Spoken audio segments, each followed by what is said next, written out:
Estamos de volta para falarmos sobre o terceiro e último ponto do comentário sobre a revista da Escola Bíblica Dominical para Jovens.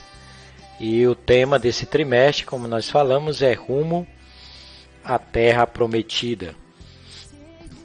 E estamos falando da primeira lição, que tem como título Livro de Números, Caminhando com Deus no Deserto.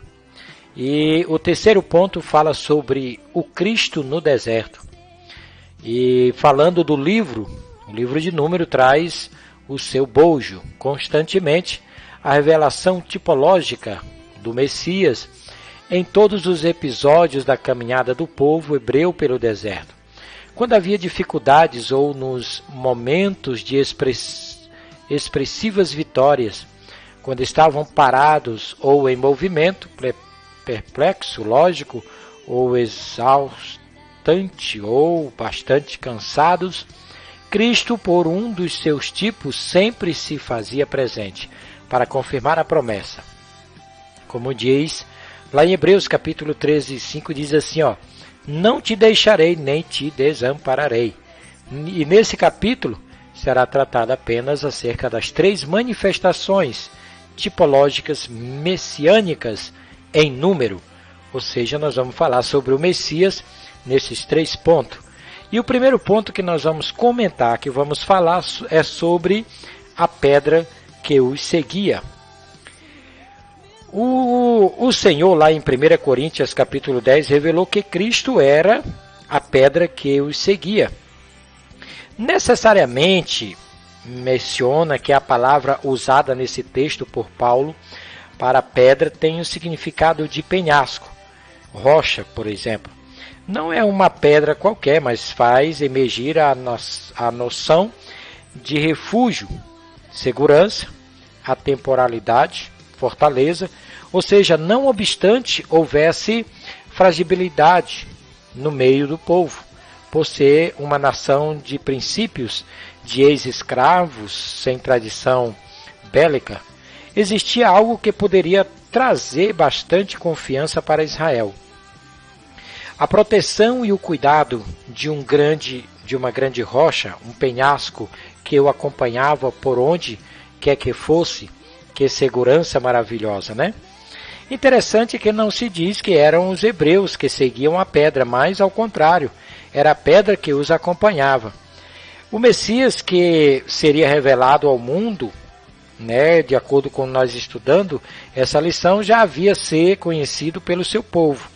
Aliás, para isso mesmo, o escritor aos Hebreus diz que Moisés preferiu ser tratado porque tinha por maior riqueza e vitupério de Cristo do que os tesouros do Egito, demonstrando que o libertador dos israelitas conhecia perfeitamente a obra da salvação que havia de ser manifestada. A constatação mais confortante de toda a travessia de décadas pelo deserto é de que Deus, ou melhor dizendo, de que Cristo estava ali em todo o tempo. A glória do Senhor. E nessa expressão bíblica, demonstrando todo cuidado, ou demonstra todo cuidado de carinho por seu povo, na medida que a pedra, que era Cristo, que é uma simbologia, sempre estava perto, conforme a gente pode ler lá em Êxodo, capítulo 7, ou melhor dizendo, capítulo 17, versículo 6.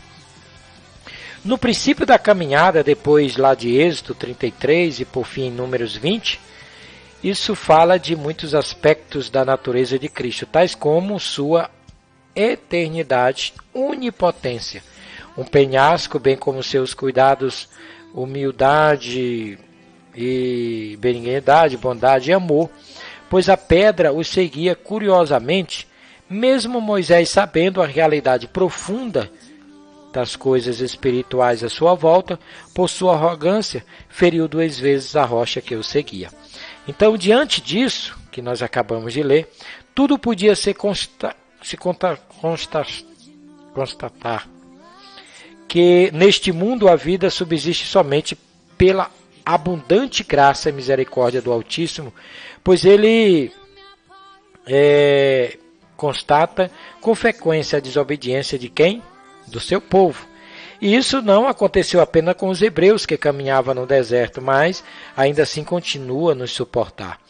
E nos acompanha, ou nos acompanhar pacientemente todos os dias. E por causa dele, Cristo Jesus, que não sucumbimos, glória por isso, a ele eternamente. Então, mesmo que seja lá no deserto, como o Senhor acompanhou o seu povo todos os dias, ele ainda continua a nos acompanhar hoje. Isso é algo importante ao nosso coração a respeito disso, não é verdade? Então nós vamos, já que nós finalizamos essa parte aqui sobre a pedra que o seguia, nós vamos falar sobre o maná.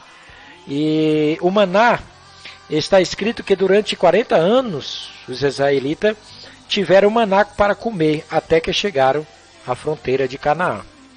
E que diariamente, falando isso para você, cada pessoa deveria colher pelo menos 2 litros, como diz em Êxodo 16, 36. Assim, levando em considerações que havia 2 milhões de pessoas, 600 mil soldados, mais os homens com menos de 20 anos de idade, os levitas e as mulheres. Numa conta simples, Deus fez chover sobre os israelitas 58 bilhões e 400 milhões de litros de maná. Glória a Deus por isso. O maná foi uma grande bênção para os hebreus. Mas eles eram imperfeitos, pois uma sombra jamais poderia reproduzir integralmente o que é real. Ele estragava rapidamente, e visto que sua validade era inferior a 24 horas, contudo havia algo que o tornava sublime, sendo essa sua principal finalidade: servir como um tipo de verdadeiro pão do céu, e um pão do céu fresquinho, que não podia usar para o outro dia.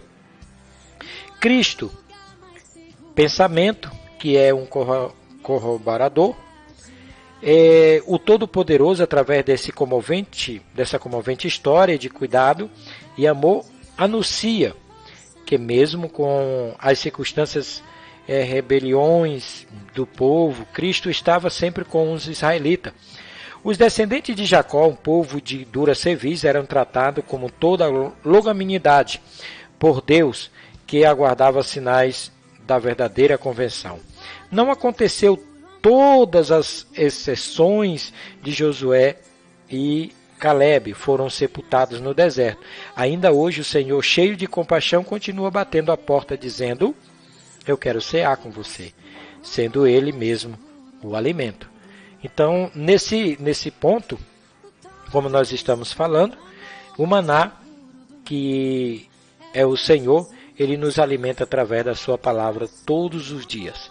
O terceiro ponto, que é o terceiro e último ponto, depois nós temos então a conclusão, fala sobre a serpente de bronze. Então nós temos que ver essa questão sobre ou melhor dizendo, sobre esse último parágrafo, que fala sobre a semente ou a serpente de bronze. O último dos tipos messiânicos que era abordado rapidamente nesse capítulo é a serpente de bronze. Lá em João, capítulo 3,14, Jesus mencionou que ele era um tipo dele.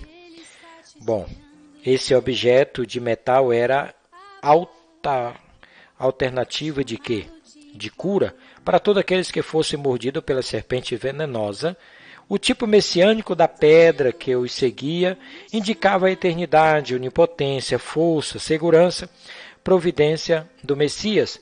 O maná, em seu sentido, traz a lembrança que Cristo é aquele que alimenta, nutre e dá vida do seu povo.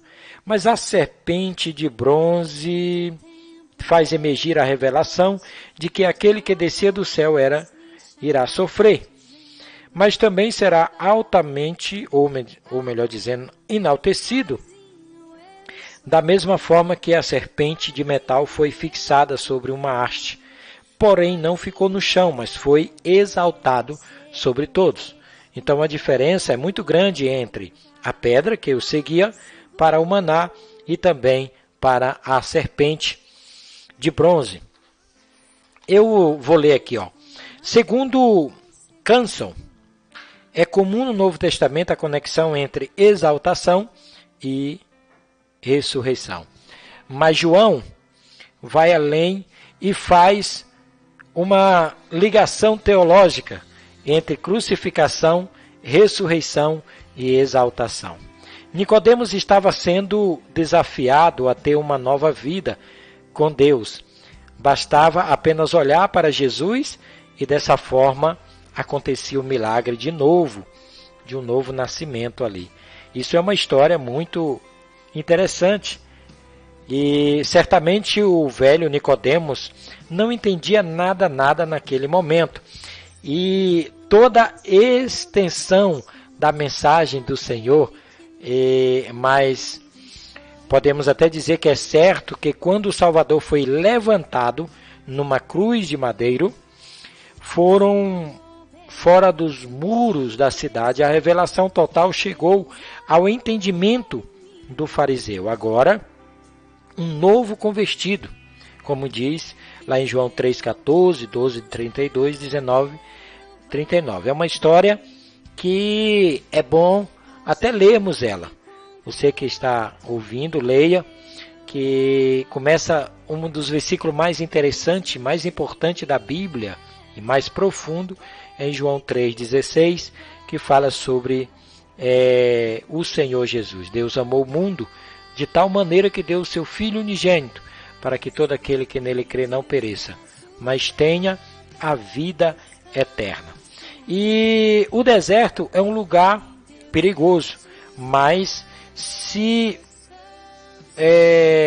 o caminhante estiver sempre olhando para Cristo, não sofrerá dano irreversível, mortal, ainda que ocasionalmente padeça algum revés, alguma mudança sobre a sua vida. E podemos dizer então que o nosso Deus, como diz a história, que faz aí uma ligação teológica entre a crucificação, a ressurreição e a exaltação, e para um melhor entendimento nós podemos chegar à conclusão a história de Nicodemos, que Deus falou para ele que era necessário nascer de novo, e foi preciso haver uma ressurreição para que alguém viva.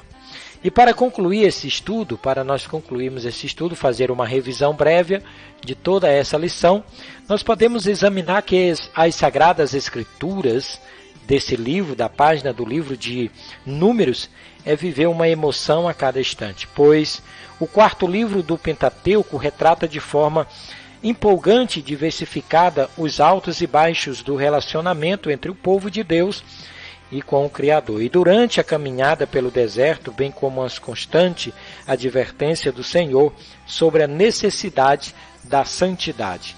Nele estão relacionados milagres de nome de pessoas, mas apenas Moisés, Arão, Miriam, Josué, Caleb têm destaque nessa história que nós estávamos lendo, pois caminharam em santidade com Deus ao longo da jornada. Certamente todos cometeram erros, mas foram perdoados e seguiram em frente, rumo ao alvo da promessa de Deus. Moisés, Arão e Miriam, apesar de perdoados, porém não foram autorizados a entrar em Canaã, um feito obtido apenas por quem? Por Josué e Caleb. Nos capítulos seguintes será feita uma análise bem minuciosa das circunstâncias que ocasionaram esses desfechos inglórios e alguns dos mais afamados heróis da fé. E por que não Josué e Caleb, que conseguiram alcançar a terra prometida.